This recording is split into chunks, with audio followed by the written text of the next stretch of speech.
रामकृष्ण हरी मैत्रिणींनो, स्वागत आहे आपल्या सर्वांचे। तर आजच्या व्हिडिओत आपण बघणार आहेत हे वाला ब्लाउज जे की शॉल कॉलर मध्ये मी बनवून घेतलेला आहे। तर अशा पद्धतीने शॉल कॉलर ब्लाउज तुम्ही देखील बनवू शकता कुठल्याही मापासाठी। मी तर एकदम म्हणजे थोडा बिग साइजचा ब्लाउज बनवलेला आहे। तर ह्याच ब्लाउजची मी तुम्हाला आजच्या ह्या व्हिडिओत संपूर्ण कटिंग आणि स्टिचिंग दाखवणार आहे। पुढे आपण त्याला प्रिन्सेस कट मध्ये बनवून घेतलेला आहे। तसंच मागे कॅनव्हास लावून खूप सुंदर असा नेक आपण बनवलेला आहे। डिटेल मध्ये सविस्तर माहिती तुम्हाला मी या व्हिडिओत दिलेली आहे। जे बिगिनर्स आहेत ना, ज्यांना फक्त सिंपल ब्लाउज शिवता येतात त्यांना देखील हे कॉलरचे ब्लाउज जमणार आहे। एवढी सोपी पद्धत आपल्या ह्या व्हिडिओत तुम्हाला बघायला मिळणार आहे। तर त्यासाठी मात्र तुम्हाला काय करायचं आहे की हा जो काही व्हिडिओ आहे ना तो पूर्ण शेवटपर्यंत बघायचा आहे, स्किप न करता, तेव्हाच तुम्हाला कळणार आहे। आणि व्हिडिओ आवडला, थोडा जरी महत्त्वपूर्ण वाटला तर व्हिडिओला मात्र नक्कीच लाईक करा, शेअर करा, कमेंट करा। चॅनलवर नवीन असणार, पहिल्यांदाच बघत असणार तर चॅनलला सबस्क्राइब करा, सोबत बेल आयकॉन क्लिक करून ऑल सेट करा रोजचे असे छान व्हिडिओ पाहण्यासाठी। तर हे बघा, इथं आपण ब्लाउज पीस घेतलेला आहे आणि कॉलर बनवण्यासाठी एक्स्ट्रा वेगळं कापड आणलेलं आहे। तो कापड आपण 1/2 मीटर घेतलेला आहे आणि ब्लाउज पीस जे आहे ना ते आपलं साडीतील ब्लाउज पीस निघालेला आहे। त्यासाठी मी अस्तर इथे 1 मीटर घेतलेला आहे। बरोबर 1 मीटर अस्तर मी आणलेला आहे। तर सर्वप्रथम आपण एकदम सरळ अशी एक लाईन मार्किंग करून घ्यायची, म्हणजेच कापड सरळ करायचं आहे। त्यानंतर ह्या कस्टमरचं जे माप आहे ते 40 चे असणार आहे आणि तयार ब्लाउजची उंची 16 इंच घ्यायची आहे। तर मी 17 वरती मार्किंग करते। त्यानंतर आपलं हे शॉल कॉलर मध्ये ब्लाउज बनवतोय आपण, म्हणून इथं 8 चे शोल्डर घेतलेला आहे। तसंच मुंडा देखील आपण 8 चा घेणार आहेत। त्यानंतर इथं आपल्याला छातीचे माप टाकायचं आहे। तर तुमचं जे काही माप असेल छातीचे ते तुम्ही टाकून घेऊ शकता। मी 40 च्या मापाचं ब्लाउज बनवते, तर माझं इथं 40 च्या चौथा 10 + 2 इंच 12 ची आपण घडी अशी घेतलेली आहे। तर हव्या त्या मापात तुम्ही हे ब्लाउज कसं बनवू शकणार त्यासाठी मी चार्ट पण शेअर केलेला आहे, जे बंद गळ्याचे चार्ट आहे। इथं शोल्डर उतार 1/2 इंचावर दिला, गळा रुंदी 3.5 इंच घेतली आणि अशा पद्धतीने आपण क्रॉस केलेला आहे। मागचा जो गळा आहे ना तो फक्त आपण 1 इंच उंचीला घेणार आहे।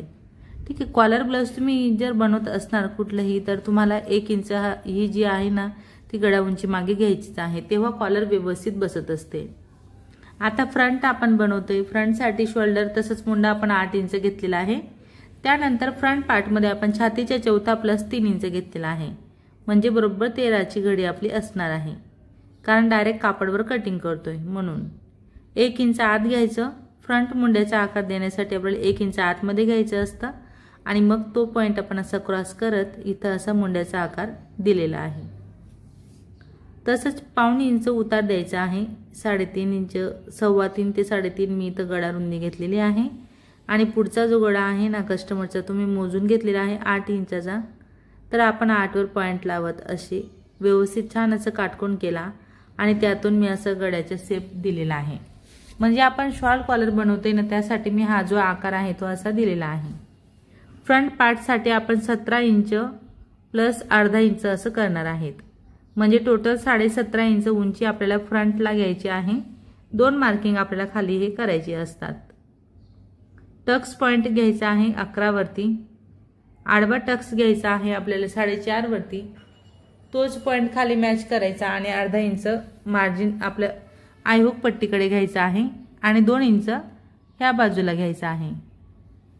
तर हा पॉइंट आपल्याला असा क्रॉस करायचा आहे आणि मुंड्यामध्ये आपल्याला 8 इंच मोजून घ्यायचा आहे बघा। त्यानंतर आपण स्केलच्या मदतीने छान असा प्रिन्सेस कटचा आकार इथं देऊन घेणार आहेत। असा सर्वप्रथम आपल्याला पहिला आकार द्यायचा आहे बघा, पॉइंट आपला कुठंच यायला नको याची काळजी घ्यायची। आणि हा जो काही आपला आता साईडचा शेप आहे ना तिथं बघा कॉर्नर मध्ये आकार बऱ्याच मैत्रिणींचा चुकत असतो, म्हणून अर्धा इंचावर पॉइंट लावा आणि मग प्रिन्सेस कटचा आकार असा ड्रॉ करा। आता हा संपूर्णपणे आतील जो पार्ट असणार आहे तो वेस्टेज असणार आहे। आता आपल्याला इथं कमरेची मार्किंग चेक करायची आहे। वरती आपली आपण बरोबर मार्किंग केलेलीच आहे। खाली कमरेच्या चौथा 8.5 प्लस 2.5 इंच आपल्याला टक्सचा घ्यायचा आहे, 2 इंच आपली नेहमीची शिलाई मार्जिन असणार आहे आणि 1 इंच जॉईंटसाठी आपण डायरेक्टली कापडवर कटिंग करतोय म्हणून कापड जॉईंटला जो आपला जाणार आहे ना तो आपण 1 इंच घेतला। आता हा 1 इंच आपण वर्क केलेला आहे क्रॉस असा आणि ह्या बाजूला अर्धा इंच केलेला आहे। तर आपली संपूर्ण कॉलर ब्लाउजची प्रिन्सेस कटची ड्राफ्टिंग झाली। त्याप्रमाणे मी इथं कटिंग करून घेते। व्यवस्थित असं कटिंग करताना पण आपल्याला कुठला शेप सर्वप्रथम कट करायचा याची काळजी घ्यायची। आता आपले हे संपूर्ण पॅटर्न कटिंग झालेले आहेत। तर इथं आता बघा मला दुसरा अस्तर घ्यावा लागला कारण स्लीव बऱ्याच लांब आहेत आणि उरलेल्या अस्तरमध्ये बसत नव्हत्या। मग 13 इंच मी बाहीची उंची घेतलेली आहे। त्यानंतर आपल्याला तयार 12ची हवी तर 13 घेतलेली आहे। शोल्डर उतार आपण आर्म होलचा उतार 4 वर दिला आणि बाहीची घडी आपण 10ची घेतलेली आहे।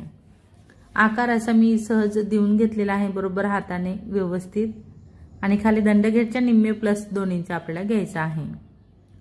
तर अशा पद्धतीने म्हणजे बघा मी 1 मीटर अस्तर घेतलेलं होतं ब्लाउजसाठी, पण 1 मीटर मध्ये आपली लॉंग स्लीव बसलेली नाहीये कारण 13ची बाही होती आणि परत त्यातल्या त्यात याच्या ब्लाउजची उंची देखील भरपूर अशी लांब आहे म्हणून मला 1 मीटर अस्तर कमी पडलेला आहे। तर आता आपण बॅक आणि फ्रंट पार्ट कटिंग करून घेतलेला आहे, तसंच आपण स्लीव देखील कटिंग करणार आहेत। तर हा साडीचा कापड आहे आलेला थोडासा, जिथं जॉईंट द्यावा असं वाटेल तसं मी इथं जॉईंट देऊन घेणार आहे। तर आता संपूर्ण आपलं ब्लाउजची कटिंग झाली आणि हे जे पार्ट आहे ते मी अशी स्टिचिंग करून घेतलेले आहेत। ठीक आहे, तर आता आपण याला बघा बॅक पार्ट जे आहे ना ते मी असं तयार केलेलं आहे। तर आजच्या ह्या एकाच व्हिडिओ तुम्हाला संपूर्ण ब्लाउजची कटिंग आणि स्टिचिंग बघायला मिळते। तर मी इथं 4 इंच बघा आपलं हे जे आहे ना कॅनव्हास त्याचं फोल्ड करत 4 इंच रुंदीला तसंच उंचीला 8 साडेआठ घेतलेला आहे आणि त्यानंतर मग त्यातून मी हा शेप देते। तर आपण याच्या मदतीने बॅक नेक बनवणार आहेत। बोट नेक मध्ये आपण खूप सुंदर असा शेप, बोट नेक नाही कॉलर नेक मध्ये शॉल कॉलर ब्लाउज आहे ना तर मग हवा तो शेप तुम्ही इथं देऊ शकता कस्टमरच्या चॉईसनुसार किंवा तुम्हाला सांगितलं असेल त्याप्रमाणे तुम्ही करू शकता। तर हा जो काही आकार आहे तो मी दोन्ही बाजूंनी ड्रॉ करते, म्हणजे आतील शेप आपल्याला दोन्ही बाजूला ड्रॉ करायचा आहे। त्यानंतर बाहेरील एक्स्ट्रा पार्ट आपण कट करून घेणार आणि अस्तरवरती मी हे चिपकवून घेतलेला आहे। 1/2 इंच कापड जो बाहेर आहे तो आपण असं फोल्ड करून घेणार आहेत। एकदम फिनिशिंग मध्ये मी तुम्हाला गळा दाखवते। एकाच व्हिडिओत shawl collar princess cut blouse संपूर्ण कटिंग आणि स्टिचिंग, त्यानंतर मागे बॅक नेकला सुंदर अशी डिझाइन आपण अशा पद्धतीने करू शकतो। तर आकार असा व्यवस्थित पिनांच्या मदतीने आपल्याला सेट करायचा असतो आणि त्यानंतर मग आपण याला कट करणार आहेत। आतील जो वेस्टेज आपला ठसा आहे ना तो छानपैकी मी व्यवस्थित असं कट करून घेते आणि आता 3 कॉर्नर तयार झालेले आहेत। तर 3ही कॉर्नरला आपल्याला कट लावायचा आहे आणि त्यानंतर राऊंड शेप वरती देखील आपल्याला कट लावून घ्यायचे आहेत। आता संपूर्ण आपण हे जे काय आहे ना गळ्याच्या ठसा तो आतमध्ये फोल्ड केला आणि वरून दाबटीप दिलेली आहे। तर दाबटीप देऊन झाल्यानंतर मी त्याच्या शेजारी अजून एक टीप दिलेली आहे गळ्याला फिनिशिंग साठी। हवं तर तुम्ही हात शिलाई पण करू शकता, पण मी अशी डबल टीप देत असते। आता आपलं फायनली बॅक पार्ट पूर्ण रेडी झालेला आहे। जे त्याचे आता टक्स बाकी आहेत ते टक्स देखील मी इथं घेते, बरोबर गळ्याच्या खाली येतील अशी मी टक्स इथं घेते। दोन्ही बाजूला आपल्याला टक्सची मार्किंग म्हणजे स्टिचिंग करायची आहे। हवं तर तुम्ही मोजून मापून करू शकता, मी अशा पद्धतीने करते। टक्स घेतल्यानंतर आपल्याला इथं खाली देखील टीप टाकायची आहे। एक टीप सरळ टाकायची, त्यानंतर 1/2 इंचावरून एक टीप टाकायची। तर एकदम सुंदर असा आपला बॅक नेक इथं तयार झालेला आहे। तर आता आपण फ्रंट पार्ट घेणार। फ्रंट पार्टचे देखील आपल्याला पार्ट व्यवस्थित असे स्टिचिंग करायला घ्यायचे आहेत। प्रिन्सेस कटचा ब्लाउज आहे ना तर आपल्याला सर्वप्रथम पार्ट जोडायला खालून सुरुवात करायची असते। तर अशा पद्धतीने आपण इथं जोडायला घेतलेला आहे आणि दोन्ही कापड आपले सेम यायला हवे याची काळजी घ्यायची। कुठलाच कापड जास्त तांतून करायचं नाही कारण नाहीतर मग प्लेट पडू शकतात आणि प्रिन्सेस कटला मग हवा तो सफाईदार शेप असतो ना तो मग येत नाही। तर ह्यासाठी तुम्ही काळजीपूर्वक स्टिचिंग करा। बघा किती सुंदर पफ क्रिएट झालेला आहे। सेम पद्धतीने मी दुसऱ्या बाजूचे जे पॅटर्न आहे ते देखील स्टिचिंग करते। डबल टिप मी नेहमी टाकत असते पॅटर्न जॉईन करत असताना। आता आपल्याला कंबरपट्टीसाठी खालचा जो पार्ट आहे तो सरळ आहे का तो मी बघितला, एकदम सरळच आलेला आहे, तरी देखील नॉर्मल तुम्ही शेप देऊ शकता अजून। आता आपण इथं 1.5 ते 2 इंच रुंदीला पट्टी घेतलेली आहे कमरपट्टीसाठी, त्याला एक फोल्ड करायचा, अजून पूर्णपणे आतमध्ये फोल्ड करायची। तर ही झाली आपली इथं कमरपट्टी। कमरपट्टी लावून झाल्यानंतर आपल्याला हे जे फ्रंट पार्ट आहे ते असे एकमेकांवर ठेवून चेक करायचं आहे। गड्याचं जे मार्किंग आहे ना ते आपण बघणार, परत कमी जास्त वाटतंय का थोडा शेप द्यायचा आणि मग आता आपण त्याला बॅक पार्टवरती स्टिचिंगला घेणार आहेत। तर आपण बॅक पार्टला शोल्डर अटॅच करणार, कारण आपल्याला शॉल कॉलरसाठी माप तेव्हाच करणार आहे। तर बघा अशा पद्धतीने शोल्डर उतार दिलेला आहे आपण, तसं बरोबर आपण इथे मॅच करत शोल्डर अटॅच केलं आणि आता याची अशी घडी घातलेली आहे। तर आता घडी घातल्याप्रमाणे आपण याला मोजून घेणार आहेत। तुम्ही देखील टेपच्या मदतीने असं राऊंडमध्ये टेप लावा आणि व्यवस्थित असं मोजून घ्या, जसं की मी मोजून घेतलेलं आहे ना सेम पद्धतीने। तर असं मोजत आपलं इथं आलेलं आहे 13 इंच, ठीक आहे। तर 13 इंचाची आपल्याला शॉल कॉलर कट करायची आहे, म्हणजे डबलमध्ये 13 आहे। तर आपण कॅनव्हास पेपर डबलमध्ये घेतलेला आहे आणि त्याला 13 केलेला आहे मी।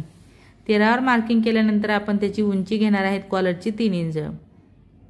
तर असे 3-3 पॉइंट लावत मी हा जो आहे ना तो रेक्टँगल शेप तयार करते। इथं एक आयत आकार आपण तयार केला आणि त्यानंतर इथं असं क्रॉस मी केलेला आहे। तर हा पॉइंट न राहू देता आपल्याला इथं राऊंड शेप द्यायचा आहे। कॉलरसाठी बघा शॉल कॉलर जी असते ना त्याला आपण राऊंड शेप असं इथं दिलेला आहे।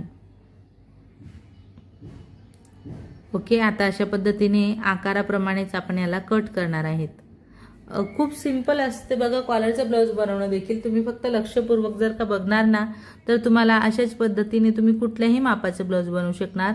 32, 34, 36, 38 तुम्हाला हवं त्या साईजमध्ये तुम्ही हे ब्लाउज बनवू शकता। आणि ब्लाउज एकदम घातल्यावर खूप सुंदर असा लुक देखील दिसत असतो, काहीतरी युनिक असं दिसत असतं, नेहमीहून काहीतरी वेगळं। तर मग ह्यासाठी तुम्ही देखील अशी डिझाईन करू शकता।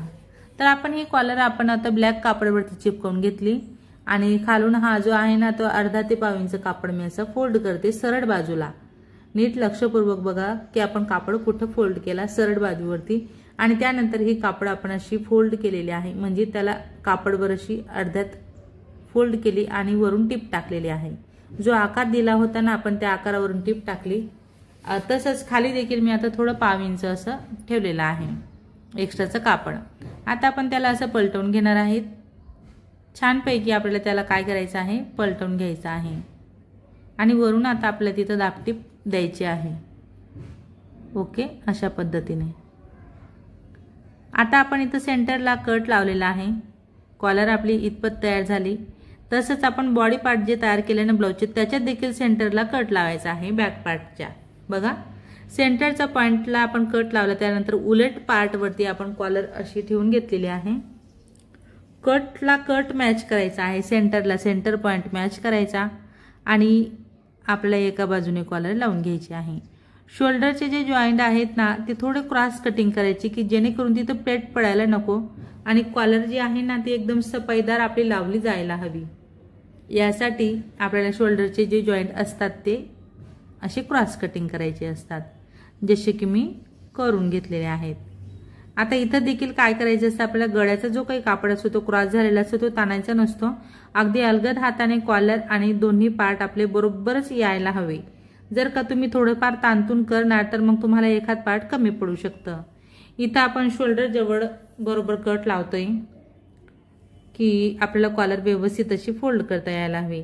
आता संपूर्णपणे जेवढी काही मार्जिन आहे ना ती पूर्णपणे मार्जिन आतमध्ये टाकायची आहे आणि वरून आता आपल्याला दाबटीप इथं कॉलरवरती द्यायची आहे अशा पद्धतीने।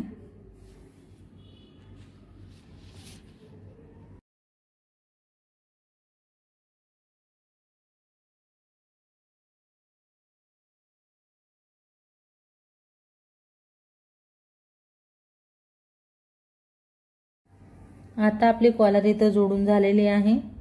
तर कॉलरचा लुक कसा येतोय हे मी तुम्हाला इथं दाखवते थोडक्यात। अजून आपलं ब्लाउज अपूर्णच आहे, तर ब्लाऊजची फिटिंग देखील तुम्हाला इथं बघायला मिळणार आहे। कॉलरच्या ब्लाऊजसाठी आपण फिटिंग कशा पद्धतीने करू शकतो, काय काय गोष्टींची काळजी घ्यायची असते। तर बघा ही जी कॉलर आहे ती अशी आपण फोल्ड करून इथं फिनिशिंग करणार आहेत आणि याला बघा पूर्ण ब्लाऊज तयार झाल्यानंतर इस्त्री करून घ्यायची कॉलरवरती, म्हणजे एकदम छान असा लुक आपल्याला देता येतो। आता ही इथं असं मी फोल्ड करते। आपल्या ह्या ब्लाऊजला आता राहिलेला आहे आय हुक पट्टी, तर ही हुक पट्टी माझी लावली गेलेली आहे आणि त्यानंतर मग मी दुसऱ्या बाजूला आय पट्टी लावून घेते।